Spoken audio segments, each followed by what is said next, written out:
এটা হচ্ছে রাধার বাড়ি। আর এখন হচ্ছে সকালবেলায়, এদিকে দেখো রাধার বর আর রাধার ছেলে দুজনে বসে গল্প করছে। তাহলে চলো দেখি আজকের গল্পটা কি হতে চলেছে। জানিস শিবা, আজকের দিনে না তোর মায়ের সাথে আমার বিয়ে হয়েছিল, জানিস? মাম্মা পাপা, মাম্মা পাপা, মাম্মা পাপা, মাম্মা। দেখেছো এইটুকু ছেলে শিবা, সেও শিখে গেছে কেমন আমাদের বিয়ের কথা শুনেই কেমন হাসছে। কিন্তু রাধা কোথায় গেল? সে কখন পুজো দিতে গেছে, এখনো তো এলো না। আমি গিফটগুলো নিয়ে বসে আছি ওকে সারপ্রাইজ দেবো বলে, এখনো আসার পাত্তা নেই। শিবা, শিবা, কি গো তোমরা এখানে বসে আছো? ভালোই হয়েছে।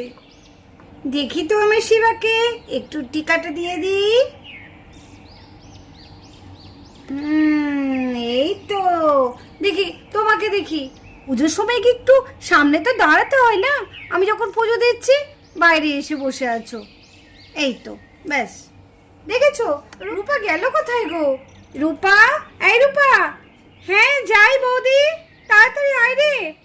হ্যাঁ আসছি বৌদি ভাই, আমি চলে এসেছি। এতক্ষণ কোথায় ছিলিস?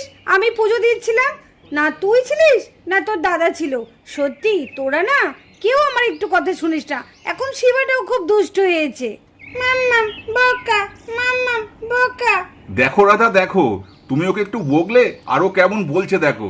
ও মাম্মা বকেছে, খুব কষ্ট হয়েছে তাই না? আয় দেখি টিকাটা লাগিয়ে দিই। ব্যাস। বাহ রাধা, আজকে কিন্তু তোমাকে বেশ সুন্দর লাগছে। তাই বুঝি? এতদিনে তোমার আমার মনে পড়লো আমার সুন্দরটা। তুমি তো এখন আমাকে ভুলেই গেছো। যবে থেকে শিবা হয়েছে তবে তো তুমি আমাকে আর বলোও না যে আমাকে কোনটা পরে ভালো লাগছে না লাগছে। এখন তো তোমার আর সময় নেই। এমনটা বলো না সোনা, তুমি তো সব সময় সুন্দর আর সব সময় বলতে ভালো লাগে। আজকে একটা বিশেষ দিন, সেই জন্য বললাম। দাঁড়াও রাধা, তোমার জন্য একটা সারপ্রাইজ গিফট আছে। গিফট? আবার এসবের কি দরকার ছিল? আমরা কি সেরকম ধুমধাম করে বিবাহ বার্ষিকী পালন করছি যে গিফট লাগবে? রাধা তোমার সবই ঠিক আছে, কিন্তু একটা জিনিসে একটু কমতি লাগছে। দাঁড়াও, তুমি চোখটাকে বন্ধ করো। আমার চোখ বন্ধ কেন? আরে চোখটা বন্ধ করোই না। ঠিক আছে, এই নাও। আচ্ছা, আমি যতক্ষণ না বলবো ততক্ষণ কিন্তু খুলতে পারবে না। চোখ খুলবে না কিন্তু। এই এই এই এই ওয়াও, কি দারুণ লাগছে বৌদি ভাইকে। খুব সুন্দর লাগছে তোমাকে। দাদা তোর কিন্তু এই গিফটটা দারুণ হয়েছে। এই তখন থেকে শুধু গিফট দেয়া দিয়ে হচ্ছে। দাঁড়া, এখনো তো একটা জিনিস বাকি আছে। কেন রে, আবার কি করবি? বিবাহ বার্ষিকী তো সেরকম কিছুই হলো না। যেটা আসল দরকার সেটা তো করতে হবে। কি করবি সত্যি তুই না? দাঁড়াও এক সেকেন্ড দাঁড়াও তো, আমি এক্ষুনি আসছি। যাবো আর আসবো। কি করবি কি এই পাগলি মেয়েটা না? এই রূপা দাঁড়া, কি করবে কে জানে? কি করতে গেল বলো তো ভেতরে? আমার তো মাথার মধ্যে কিছু আসছে না।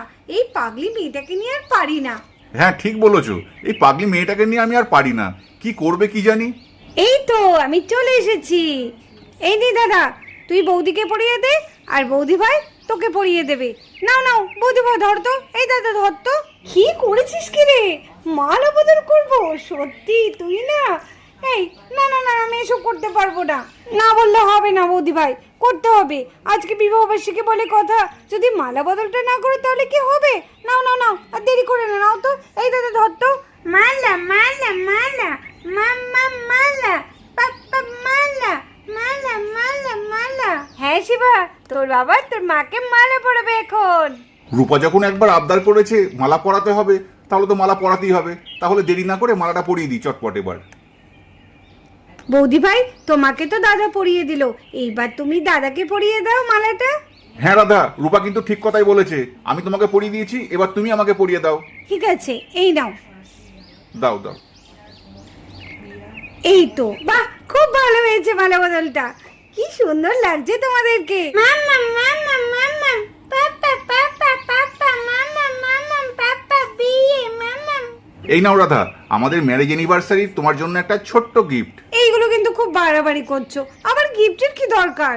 সত্যি তুমি না এত সুন্দর আমাকে একটা কাটা ক্লিপ দিলে, এরপর আবার কিসের গিফট? তোমরাই তো আমার সবচেয়ে বড় গিফট। না রাধা, তুমি যাই বলো, আজকের দিনে একটা গিফট না দিলে চলে? নাও রাধা, গিফটটা নাও। আরে মা তাড়াতাড়ি চলো, ওদিকে মনে অনুষ্ঠান শুরু হয়ে গেছে। তাড়াতাড়ি চলো, রাধা আন্টিকে তো গিফটটা দিতে হবে। হ্যাঁ যাচ্ছি তো। আর কত জোরে হাঁটবো?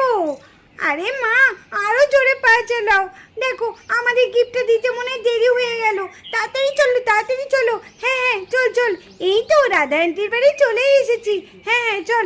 ওই দেখো মা, রাধা আন্টি বসে আছে, কত সুন্দর লাগছে। হ্যাঁ তাই তো, চল চল চল। বাহ, কত সুন্দর লাগছে রাধা তোমাকে। আবার দেখছি মালা বদলও করেছো। বাবা, খুব ভালো লাগছে, খুব ভালো লাগছে। আর বলো না, এই সবই রূপার ছেলে মানুষই। তুমি তো জানো রূপা কেমন করে। রূপা বললো আমাদের মালা বদল করতে হবে, তার জন্যই তো এসব করছি। না না, বেশ ভালো লাগছে। বিবাহবার্ষিকী বলে কথা, সেখানে মালা বদল হবে না, সেটা কি কখনো হয়? এই নাও, তোমার জন্য একটা ছোট্ট গিফট এনেছি, পরে খুলে দেখো কেমন হয়েছে কিন্তু জানিও। নিহা দিদি, এসবের আবার কি দরকার ছিল? তুমি না সত্যি, আমি কি তোমাকে গিফট আনতে বলেছিলাম নাকি? তুমি আমার ছোট বোনের মতো, আমার কি কিছু ইচ্ছে করে না তোমাকে কিছু দিই? সেটা আমি বলেছি? ঠিক আছে, নাও তো, ধরো, নাও নাও নাও। কি রে শিবা, কেমন লাগছে? দেখছিস আজকে আন্টি আর আঙ্কেলের বিয়ে। আমার তো খুব মজা লাগছে। তোর ভালো লাগছে না? আজকে তোর মা আর তোর বাবার বিয়ে তো। বিয়ে, মাম্মাম বিয়ে, মাম্মাম বিয়ে, বাবা বিয়ে, বাবা বিয়ে। কেমন বলছে, মাম্মাম বিয়ে, বাবা বিয়ে। বাহ, কত সুন্দর বলছে শিবা। আজকে আমরা খুব মজা করব। আন্টি আর আঙ্কেলের বিয়েতে আজকে আমরা খুব মজা করব, তাই তো রূপা পিসি? হ্যাঁ, আজকে আমরা খুব মজাও করব, আর দারুণ দারুণ রান্না হয়েছে কিন্তু। আজকে কিন্তু খুব মজা করেও খেতে হবে। কি চলবে তো? তাই নাকি? তাহলে তো খুব মজা। কি মজা, আজকে অনেক সুন্দর সুন্দর রান্না হয়েছে।